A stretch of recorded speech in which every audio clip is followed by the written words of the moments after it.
Hi viewers, మనమందరం చాలాసార్లు న్యూస్లో ఇరిగేషన్ ప్రాజెక్ట్స్ గురించి వింటూ ఉంటాం. కానీ అందులోని ఇంపార్టెంట్ పదాలు, టర్మినాలజీ మనకు సరిగా అర్థం కాదు. ఈ వీడియోలో పూర్తిగా పోలవరం ప్రాజెక్ట్ యొక్క టెక్నికల్ డీటెయిల్స్ అర్థం చేసుకుందాం. ఇవి చాలా ఇంపార్టెంట్ టర్మ్స్. ఇవి అర్థమైతే కానీ పోలవరం ప్రాజెక్ట్ అర్థం కాదు. ఈ పోలవరం ప్రాజెక్ట్ అనేది వెరీ వెరీ కాంప్లికేటెడ్, అంత తేలిగ్గా అర్థం కాదు. ఏంటి అంత అర్థం కాదని గట్టిగా చెబుతున్నారంటే నాకు అర్థం కాలేదు కాబట్టి.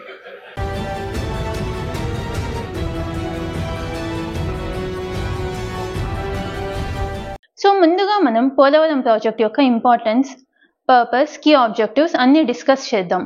ముఖ్యంగా మనం తెలుసుకోవాల్సింది మన ఆంధ్ర రాష్ట్రానికి ముఖ్యమైన రెండు నదులు కృష్ణా, గోదావరి. కృష్ణా నది మీద ఇప్పటికే చాలా ప్రాజెక్ట్స్ కట్టి ఉండడం, అందులో నీళ్లు పూర్తిగా కర్ణాటక, మహారాష్ట్ర, తెలంగాణతో పాటు మనం వాడుకోవడంతో నీళ్లు సముద్రంలోకి వెళ్ళి వేస్ట్ కాకపోవడంతో ఇప్పటి అవసరాలకు అనుగుణంగా మనం గోదావరి నది మీద ప్రాజెక్ట్ కట్టాలి అని నిర్ణయించాము. ఎందుకంటే గోదావరి నీళ్లు 3000 TMCs ప్రతి సంవత్సరం సముద్రంలోకి వృధాగా వెళ్తాయి కాబట్టి. ఈ నీళ్లలో కొంత అయినా మనం వాడుకుంటే మన అవసరాలు తీరుతాయి.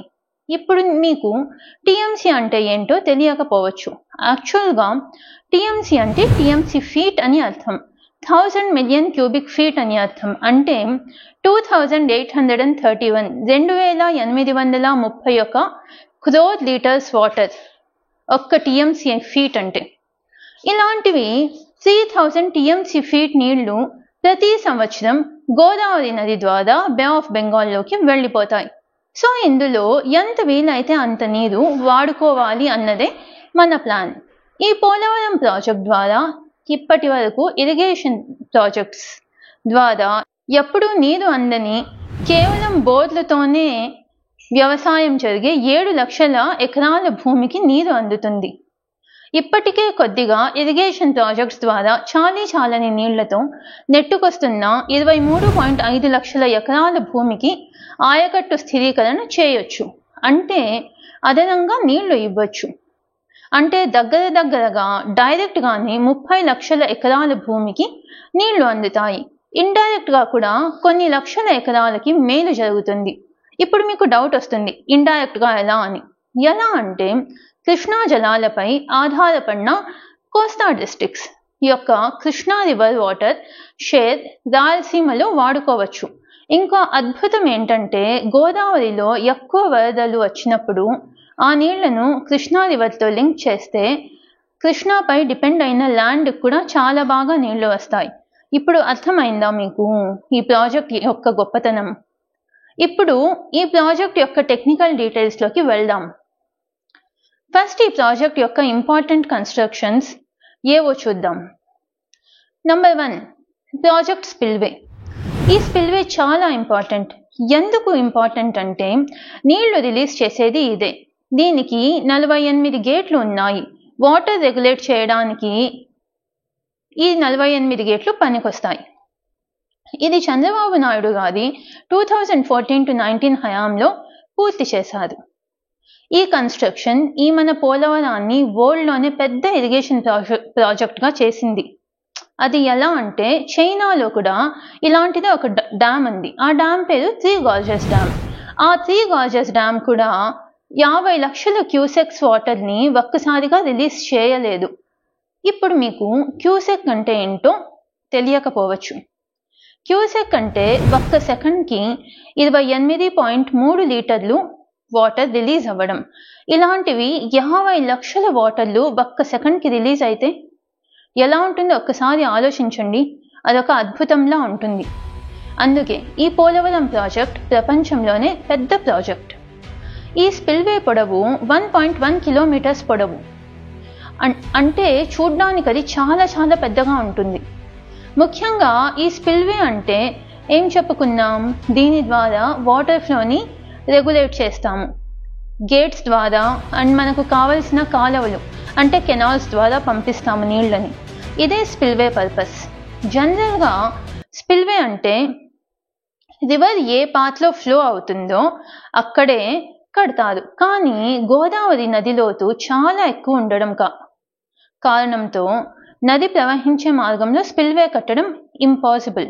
కాబట్టి ఈ స్పిల్వేని 2 కొండల మధ్యలో కట్టడం జరిగింది. కాబట్టి ఇప్పుడు మనం నదీ ప్రవాహాన్నే మార్చాలి. సో ఇప్పుడు ఫస్ట్ వాటర్ని స్టోర్ చేయాలి, మళ్ళీ ఆ వాటర్ని అప్రోచ్ కెనాల్స్ ద్వారా స్పిల్వే వైపుకి పంపాలి. సో వాటర్ ఫ్లో అయ్యే చోటున ఒక పెద్ద డ్యామ్ కట్టాలి. ఆ డ్యామ్ని ఎర్త్ కమ్ రాక్ఫీల్డ్ డ్యామ్ అని పిలుస్తాము. ఎర్త్ కమ్ రాక్ఫీల్డ్ డ్యామ్ అని ఎందుకు పిలుస్తాము అంటే అది రాక్స్ అండ్ ఎర్త్ బోత్ అంటే రెండుతో లేయరింగ్ అయి ఉంటుంది కాబట్టి.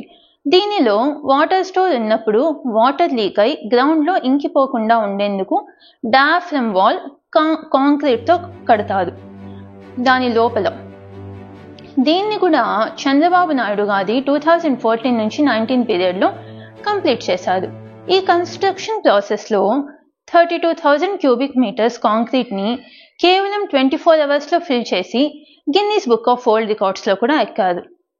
దీనికి అప్పట్లో 436 కోట్ల డబ్బు ఖర్చు అయ్యింది.